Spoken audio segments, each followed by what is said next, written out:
La chimie, c'est comme cuisiner, mais sans pouvoir laisser la cuillère. C'est une citation célèbre de personne. Effectivement, c'est un anonyme qui l'a postée et elle est devenue assez célèbre. Quoi qu'il en soit, nous allons passer à la leçon d'aujourd'hui.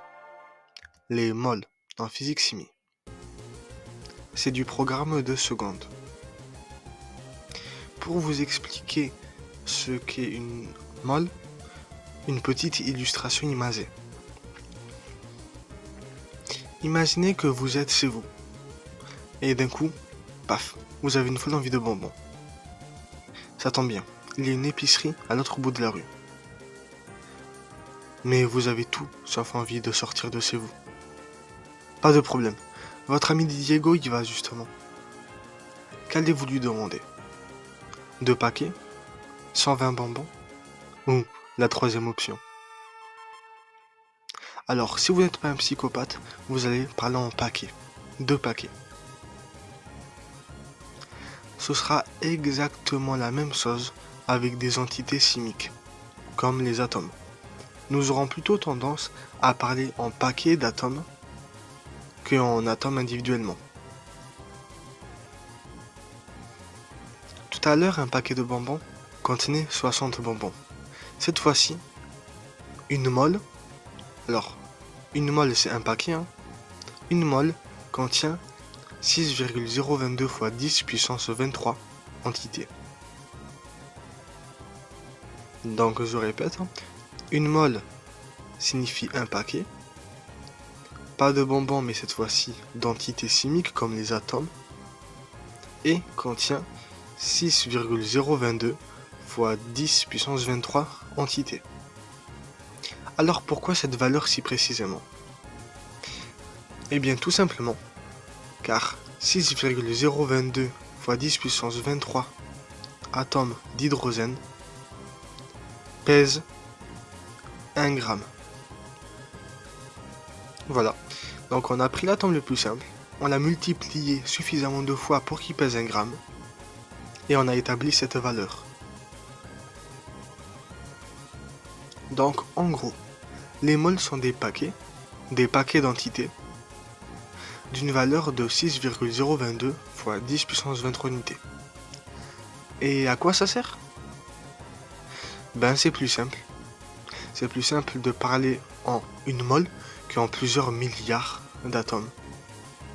Ne me regardez pas comme ça, c'est la réelle raison pourquoi cette fois-ci se complexifier la vie, alors qu'on peut parler avec des chiffres ou des nombres que l'on est capable de se représenter. Alors que des milliards d'atomes, on est incapable de se le représenter honnêtement. Alors que une ou 2 moles, c'est beaucoup plus simple. Voilà notre première formule, entre guillemets, car ce n'est pas vraiment une. C'est l'exercice le plus simple que vous pouvez avoir lors d'un contrôle. Titouan souhaite calculer la masse molaire d'une molécule de saccharose. Le saccharose, c'est du sucre si jamais, c'est une molécule de sucre comme le glucose. Voici les données. Peut-être que certains ont une idée de comment faire pour calculer la masse molaire à partir de ces données. Quoi qu'il en soit, je continue. Il suffit de prendre la formule. Donc par exemple là, on voit qu'on a 22 atomes d'hydrogène dans la molécule de saccharose. Il y a 12 fois l'atome de carbone dans la molécule de saccharose, et l'oxygène il y est, à votre avis, oui, 11 fois. Une fois que l'on a tous nos résultats, on additionne les 3 résultats, donc 22 fois 1 est égal à 22, hein. 22 fois un atome d'hydrogène, enfin une mole d'un atome d'hydrogène, hein. On avait dit qu'une mole d'un atome d'hydrogène ça faisait 1 gramme, donc 22 fois 1, 22. Une mole d'un atome de chlorure pèse 12 grammes, c'est écrit à gauche, et l'oxygène c'est 16 grammes. Donc 12 fois 12 et 11 fois 16. Nous additionnons les 3 résultats et nous obtenons 342. Maintenant il y a des formules à apprendre par cœur. Une mole, on peut la calculer à partir du nombre d'entités et d'une constante que vous devriez apprendre. C'est nombre d'entités divisé par Na. Na c'est quoi? C'est la constante d'Avogadro qui est égale à 6,022 fois 10 puissance 23. On peut aussi calculer une mole avec d'autres données comme la masse de l'échantillon divisé par la masse molaire. Ensuite, vous pouvez calculer la quantité de matière. Donc, la quantité de matière, vous pouvez la calculer en faisant masse échantillon sur masse entité, ou en multipliant la quantité de matière en mol. Alors, quelle différence entre quantité de matière et quantité de matière en mol? C'est que la quantité de matière en mol, on l'a vu lors de toute cette vidéo, elle se compte en paquets, alors que la quantité de matière tout court peut se compter en atomes. Par exemple, là, au lieu de dire avec les moles, on va dire une mole, alors que avec la quantité de matière grand N, on va dire plusieurs milliards d'atomes. Donc, on peut calculer la quantité de matière, le nombre d'atomes, le nombre d'entités, pas forcément d'atomes, à partir de la quantité de matière en mol et de la constante d'Avogadro. À savoir, il y a d'autres formules qui ne sont pas forcément vues en cours, mais qui sont bien pratiques. Ce sont celles pour calculer la masse. On peut calculer la masse la masse de l'objet, l'objet analysé. On peut le calculer donc à partir du nombre d'entités multiplié par la masse molaire, grand M, sur la constante d'Avogadro. On peut aussi calculer la masse à partir d'une mole et de la masse molaire, en les multipliant entre eux. Passons à l'exercice final. Alors en théorie, si vous savez résoudre cet exercice, c'est que vous êtes à peu près prêt pour le contrôle. Mais évidemment, il faudra toujours un peu plus réviser. Du moins en classe de seconde, je précise. Première question. On vous demande la masse de saccharose présente dans la recette. Le saccharose, c'est le sucre, les amis. C'est une molécule de sucre, comme le glucose. Donc là, nous allons prélever les informations qui pourraient nous être utiles. Donc bien évidemment, le nombre de molécules de sucre présentes dans la recette, ainsi que la fameuse constante que l'on a vue depuis le début de ce chapitre, et bien évidemment la molécule de sucre et la masse molaire de chacun de ces atomes.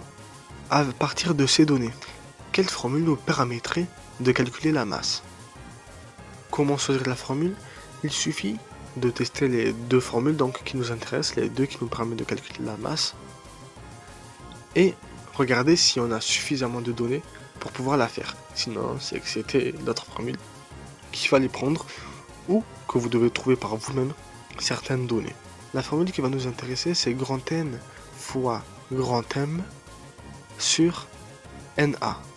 Grand N, c'est la quantité de matière, pas en mol du coup, sinon ce serait petit n. Et grand M, c'est la masse molaire de l'entité, de la molécule. Na, c'est la constante d'Avogadro. Donc nous entrons les données. Nous avons M est égal à 2,0, 0 est un chiffre significatif, fois 10 puissance 10, c'est l'ordre de grandeur, c'est le nombre de molécules de sucre que l'on a, fois 342. Comment on a trouvé 342? Eh bien, c'est qu'est-ce que l'on a fait précédemment lors de la vidéo. On avait calculé la masse molaire de la molécule de saccharose. Eh bien là, on a juste repris le résultat. Et si vous avez oublié comment faire, je vous invite grandement à revoir plusieurs fois comment faire, car c'est l'exercice le plus simple que l'on peut avoir lors d'un contrôle. Calculer la masse molaire. Ces deux-là, on les multiplie et on les divise par la constante d'Avogadro. On obtient environ 1,14 fois 10 puissance moins 10 grammes. Sachez que nous travailleront toujours avec des grammes. Et si on vous donne une unité en kilos ou en quoi que ce soit d'autre, il faudra la convertir en grammes. Passons à la prochaine question. Calculer la masse de sel. Alors on va prendre toutes les informations qui pourraient nous aider, encore une fois. Alors pour l'instant, on ne voit pas vraiment comment faire.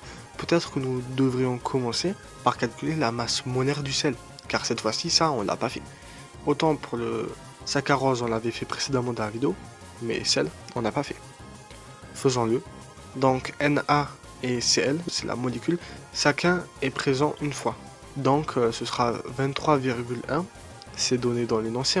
Na correspond à 23,1 et l'atome de chlorure, Cl, correspond à 35,5 masse molaire. Donc en mol par gramme. On additionne les deux résultats, on obtient 58,6 grammes par mol. Ensuite, information très importante. MM n'est pas une erreur, ça veut dire millimol. Vous connaissez les millimètres, les millisecondes. Eh bien, il y a aussi les millimoles. C'est tout simplement une mol fois 10 puissance moins 3. C'est l'unité inférieure. Donc, la mol, là c'est 15, mais vu qu'on parle en millimol, ce sera 15 fois 10 puissance moins 3. Il faudra faire attention à ça lors de notre calcul. Donc, continuons. Nous avons trouvé une formule pour calculer la masse. Masse est égale au nombre de moles multiplié par la masse molaire. Nous venons d'apprendre, entre guillemets, le nombre de moles. On avait 15 mm, c'était quelque chose qui nous était étranger. Et maintenant c'est plus clair. C'est le nombre de moles de chlorure de sodium dans cette recette correspond à 15 fois 10 puissance moins 3. Maintenant que ça c'est éclairci, nous pouvons continuer et nous savons surtout quelle formule utiliser. Donc on peut prendre 15 fois 10 puissance moins 3 et on le multiplie par la masse molaire que nous avons calculée précédemment. Nous obtenons une masse environ égale à 0,879 grammes de sel. Passons au dernier exercice. Cette fois-ci, nous devons calculer le volume nécessaire d'acide oélique. Encore une fois, nous avons surligné toutes les informations qui pourraient nous être utiles et nous allons les écrire. Donc la recette nous dit qu'il y a 71 millimoles. Cette fois-ci, c'est clair, millimoles. Et parmi les données, nous avons bien évidemment la masse molaire que nous pouvons calculer à partir de la molécule. Nous avons également la masse volumique de l'acide oléique. Et encore cette fameuse constante. Donc 71 millimoles correspond à 0,71 mol, soit 71 fois 10 puissance moins 3 mol. Nous allons utiliser notre formule pour calculer la masse en premier temps. Nous prenons 71 fois 10 puissance moins 3 mol. 282, nous l'obtenons en calculant la masse molaire en utilisant les autres données que nous avions dans l'exercice. Je ne suis pas revenu dessus car c'est assez simple, je trouve. Et si vous n'avez pas compris l'exercice sur la masse molaire, vous pouvez revenir sur les deux précédents que l'on a fait. Nous trouvons une masse environ égale à 20,02 grammes et nous savons, grâce à nos leçons de 3e et de début d'année, que le volume est égal à la masse sur ρ. ρ c'est quoi? C'est la masse volumique. La masse divisée par la masse volumique nous donnera le volume. Et dans ce cas présent, nous trouvons un volume de 22,48 ml. C'est fini pour cette vidéo. J'espère que vous avez compris. Et sur ce, n'oubliez pas de rêver.